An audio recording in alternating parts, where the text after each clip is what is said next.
Salut, c'est Richard et c'est le RG Podcast Minimalisme.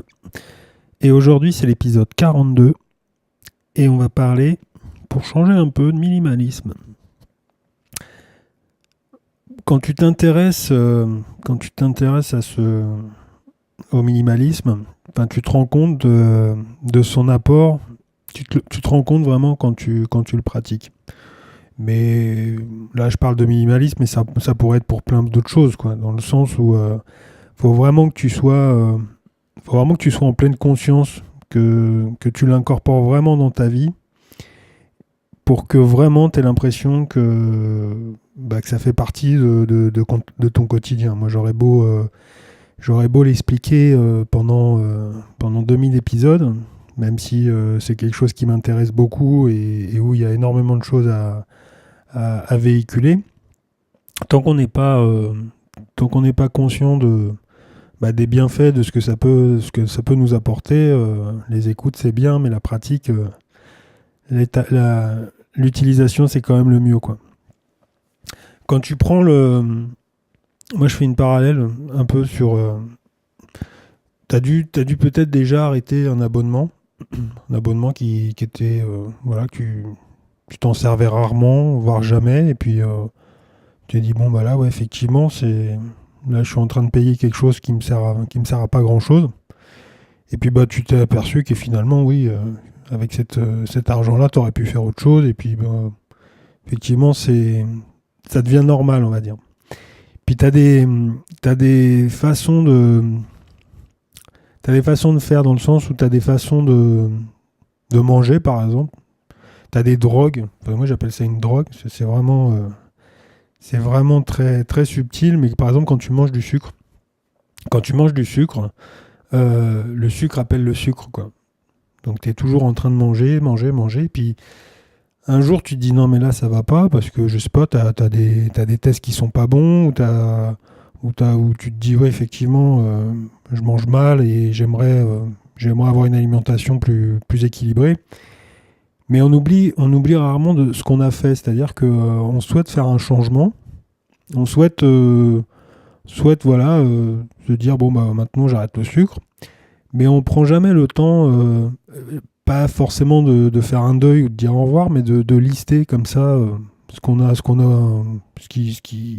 qui faisait notre quotidien jour après jour. Et puis après, si tu veux vraiment pousser le bouchon et vraiment le faire, bah tu fais une liste et puis tu t'aperçois, tu dis bah ouais quand même quoi, ça faisait autant de kilos de sucre, je sais pas, par mois, par an, par année, et puis d'un seul coup tu prends une vraie conscience en te disant bah attends là c'est vrai que c'est vraiment très très grave, quoi. Pour certains, hein. Puis tu prends peur, quoi. Quelque part, tu prends peur, quoi. Le truc, c'est que moi, je trouve que c'est le minimalisme. Je reviens quand même sur ce qui nous passionne. C'est un peu comme ça, quoi. C'est-à-dire que tu viens de trouver quelque chose de simple, en fait, à mettre en place dans ta vie, qui te permet d'être beaucoup plus clair, qui te permet d'être beaucoup plus économique, si vraiment c'est la nécessité, mais c'est surtout l'économie, c'est surtout de remplir les choses avec d'autres choses.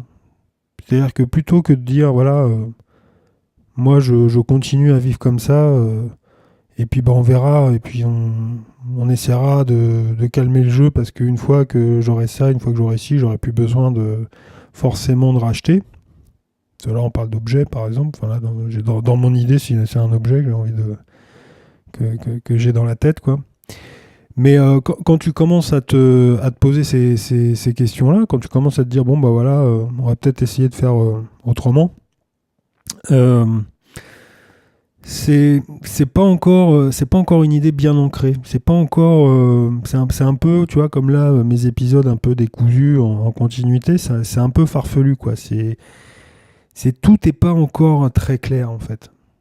Donc on n'arrive pas très bien à cibler, et souvent parce que c'est des envies comme ça, tiens j'aimerais bien faire ça, j'aimerais bien faire ci, et puis on part sur une motivation, puis on s'arrête, etc. Donc l'idée elle est vraiment, c'est là que tu t'aperçois que l'idée elle est pas bien ancrée, parce que si tu faisais je sais pas, quand tu prends une douche, tu te poses pas la question de ce que tu es en train de faire, justement. C'est peut-être un des meilleurs moyens et une des meilleures situations et moments où ça te permet de vraiment réfléchir et penser vraiment au moment, à des moments comme ça et avoir des solutions, quoi.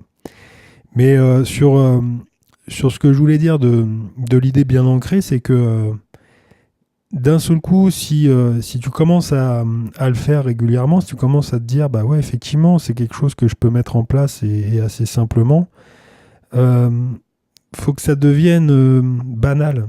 Mais pas banal dans le sens sans goût, tu vois, sans besoin, sans vie, quelque chose de classique, ordinaire. Non, non, c'est au contraire. C'est quelque chose de banal, c'est plutôt d'ordinaire, on va dire.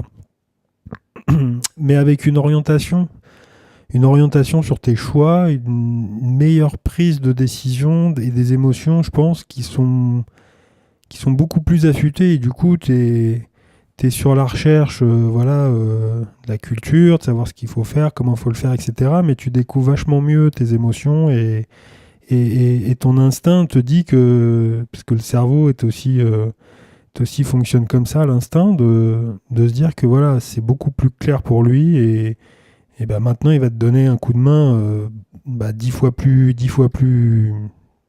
ouais, 10 fois plus clair finalement, quoi.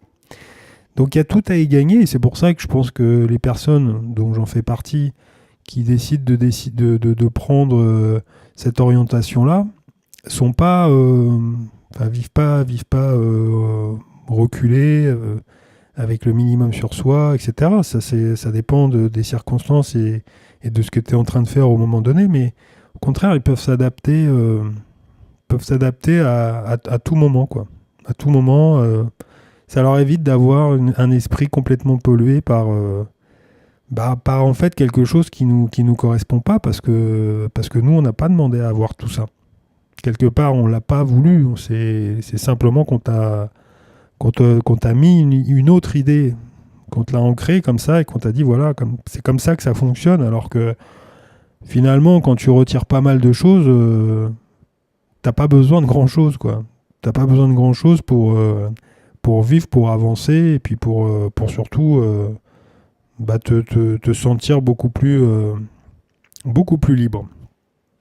J'aime bien, je fais complètement mais j'aime bien le côté de vivre en fonction des événements et du temps, dans le sens où t'allais manger 5 fruits et légumes. Je reviens sur le sucre, là maintenant c'est sur les fruits et légumes. L'épisode est en train de dériver sur comment bien manger. Mais donc c'est bien ça, ouais, pourquoi pas, mais de saison à ce moment-là, tu vois. C'est pas manger 5 fruits et légumes, et c'est plutôt tiens, pourquoi faudrait que je mange 5 fruits et légumes et quand? Parce que ça existe, hein, la permaculture, ça te permet, voilà, c'est une idée comme ça qui est mise en place en te disant faut manger 5 fruits et légumes, mais avant de dire ça, il faudrait se dire manger ce qu'il y a au moment où faut le faire, quoi, au moment où les choses sont produites. C'est tellement logique que finalement c'est compliqué d'expliquer des choses hyper simples comme ça, quoi. C'est tellement logique et moi on a un esprit, j'ai l'impression on nous a mis une idée que les choses fallait qu'elles soient compliquées à penser, compliquées à faire, et que si c'était compliqué, c'était bien.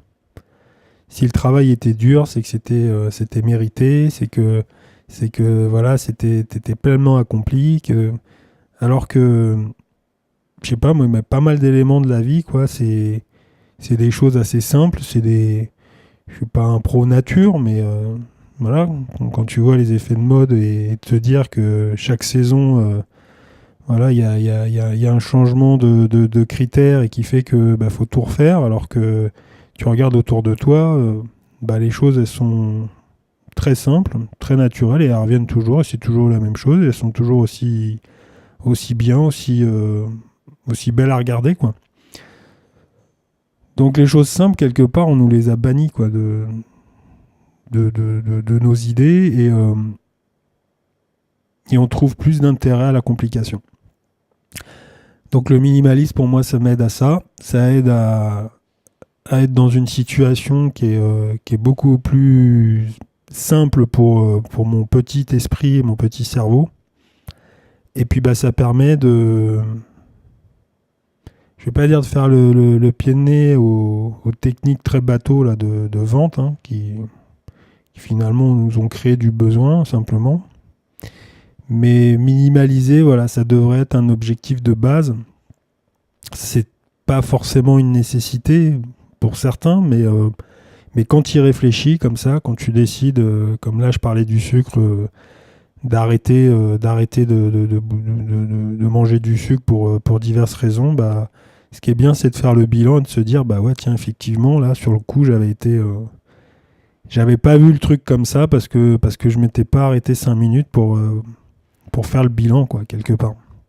Et à partir de là, une fois que le bilan, tu l'as fait, tu t'aperçois que c'est hyper difficile de changer et de revenir à ce que tu étais, quoi. Donc, le minimalisme, ça peut être bien. Mais par contre, c'est un truc, si vraiment tu vas gratter en profondeur et que tu t'intéresses, c'est très difficile de revenir en arrière et de continuer une vie classique. Très compliqué, je pense. Voilà, c'était une petite réflexion pour cet épisode. On se retrouve sur les réseaux comme d'habitude, sur ma page www.rgminimalisme.cloud. Et puis moi je te dis à demain pour un nouvel épisode. Salut!